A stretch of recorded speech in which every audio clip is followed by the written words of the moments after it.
When nouns become verbs / be like Mike.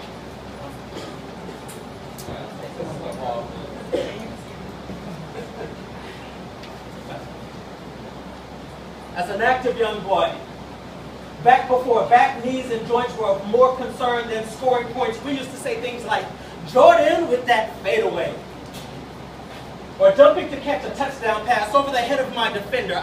Randy Moss, the highest man, then, of course, Heisman.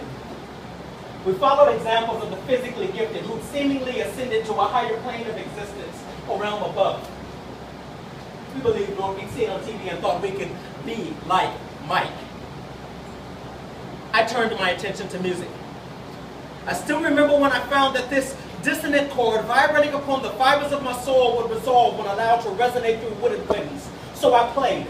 No pain too heavy for Coltrane. Rollins and Parker entirely illuminated the darker corners of my entirety.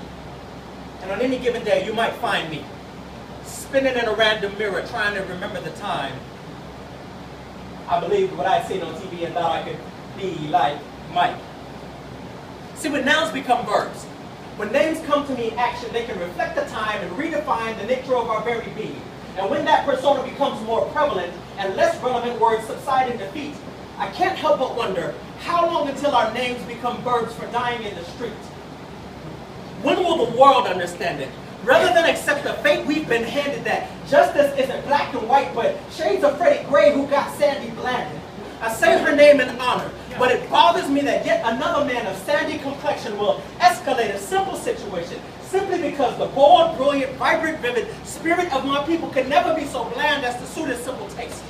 Never enough kind words to sand down the rough edges of a gruff exterior. Sandy, bland, beautiful queen, may she forever rest. But her life was the antithesis of the picture her very name suggests. And yet, another family told, don't Freddie in a better place.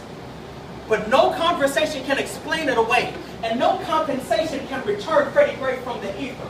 Or John Crawford either, only 22, not even holding the 22, but only the big homie knows how much he's grown in those 22, so who knows what the next 2 decades might have decided, the children for whom he might have provided, the cases over which he might have presided. Justice, John Crawford. We march for progress, hoping for leaps and bounds, only to watch Justice, John, crawl forward, mortally wounded. So we, broken verbs, traverse stages with spoken words for all ages, huddled masses, yearning to breathe free, we choke out lies, strangle hate, speak truth to power, Eric Garner support, so that one day, when we decide to stop playing 12 years a slave, we can Tamir rise up as one people unified, abandon the insanity and fight for a place in humanity. Hands up, demand that this beautiful hue, this skin Michael Brown by the sun be as respected as a celestial body we reflected from day one. But until then, we will continue to share these words and hope that our little nouns will never become verbs who believe what they see on TV and grow up to be like Mike.